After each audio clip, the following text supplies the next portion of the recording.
Assalamualaikum warahmatullahi wabarakatuh. Di sini saya akan mempresentasikan tugas dari Bapak Hendra dengan mata kuliah Pendidikan Kewarganegaraan. Sebelumnya izin memperkenalkan diri, saya Tias Dwiningrum dengan NIM 2023161017. Prodi Pendidikan Seni Pertunjukan dari kelas 1A dengan dosen pembimbing Dr. Haji Hendra Wijaya, Sarjana Agama Magister Pendidikan Islam. Di sini saya akan menyampaikan beberapa materi yaitu tentang demokrasi. Dengan subpokoknya yaitu yang pertama pengertian dan konsep demokrasi, yang kedua yaitu pilar-pilar demokrasi, yang ketiga ada budaya demokrasi, yang keempat ada demokrasi dengan masyarakat madani. Kita masuk subpokok yang pertama yaitu pengertian demokrasi dan konsep-konsep demokrasi. Pengertian demokrasi adalah sistem pemerintahan di mana kekuasaan dipegang oleh rakyat, baik secara langsung atau diwakilkan oleh wakil-wakilnya. Demokrasi juga diartikan sebagai gagasan atau pandangan hidup yang mengutamakan persamaan, hak dan kewajiban serta perlakuan yang sama bagi semua warga negara. Selanjutnya ada konsep-konsep demokrasi. Yang pertama yaitu pemilihan umum.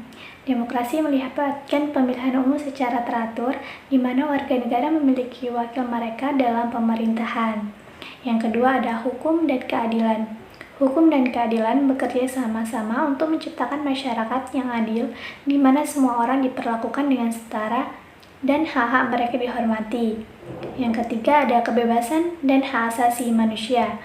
Demokrasi melibatkan perlindungan hak dan asasi manusia termasuk kebebasan berbicara, beragam, berkumpul, dan hak-hak individu lainnya. Yang keempat, pembagian kekuasaan. Pembagian kekuasaan ini biasanya diatur oleh konstitusi atau hukum dasar negara, dan lembaga-lembaga ini harus bekerja secara independen satu sama lain. Selanjutnya ada akuntabilitas. Para pemimpin dan lembaga pemerintah harus bertanggung jawab kepada warga negara dan akuntabel atas tindakan mereka. Yang keenam ada pluralisme politik. Demokrasi mendukung keberagaman pandangan politik dan partai politik, kemungkinan persaingan sehat dalam proses politik. Yang terakhir ada perlindungan terhadap minoritas. Adalah aspek penting dari demokrasi yang menjaga prinsip-prinsip pluralisme, toleransi, dan keadilan dalam masyarakat. Subpokok yang kedua yaitu pilar-pilar demokrasi. Pilar-pilar demokrasi adalah elemen-elemen kunci yang mendukung sistem demokrasi sehingga demokrasi itu sendiri bisa berjalan dengan baik. Pilar-pilar tersebut yaitu 1. Pemilihan bebas aktif, 2. Perlindungan hak asasi manusia, 3. Pembangunan kuasa secara rinci, yang keempat, kebebasan media, yang kelima, keterlibatan masyarakat secara aktif, yang keenam, pengawasan akuntabilitas, yang ketujuh, adanya perlindungan minoritas, yang kedelapan, toleransi dan dialog, yang kesembilan, pendidikan publik. Subpokok yang ketiga yaitu budaya demokrasi. Budaya demokrasi merujuk pada sikap nilai, norma, dan perilaku yang mendukung dan memperkuat sistem demokrasi dalam suatu masyarakat. Budaya demokrasi mencerminkan komitmen terhadap prinsip-prinsip demokrasi dan mengamankan dasar bagi sistem demokrasi yang efektif. Beberapa unsur budaya demokrasi termasuk partisipasi aktif, kebebasan berpendapat, toleransi, penghargaan terhadap keanekaragaman, akuntabilitas, dan penghargaan terhadap hukum dan hak asasi manusia.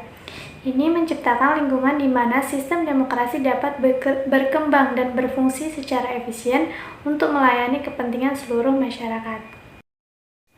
Hubungan antara demokrasi dan masyarakat madani adalah bahwa masyarakat madani sering dianggap sebagai pilar penting dalam mendukung sistem demokrasi. Masyarakat madani memberikan jalur tambahan bagi warga negara untuk berpartisipasi dalam pengambilan keputusan politik dan mengawasi tindakan pemerintah. Mereka juga dapat berperan dalam advokasi, mengawasi hak asasi manusia, dan mengatasi isu-isu sosial. Dengan kata lain, masyarakat madani membantu memperkuat demokrasi dengan menyediakan wadah berpartisipasi yang lebih luas dan melibatkan warga negara dalam proses politik di luar struktur pemerintahan. Cukup sekian presentasi dari saya. Saya mengucapkan banyak terima kasih kepada Bapak Hendra atas tugas yang diberikan. Semoga kita semua bisa lebih memahami tentang materi demokrasi. Kurang dan lebihnya saya minta maaf. Saya akhiri. Wassalamualaikum warahmatullahi wabarakatuh.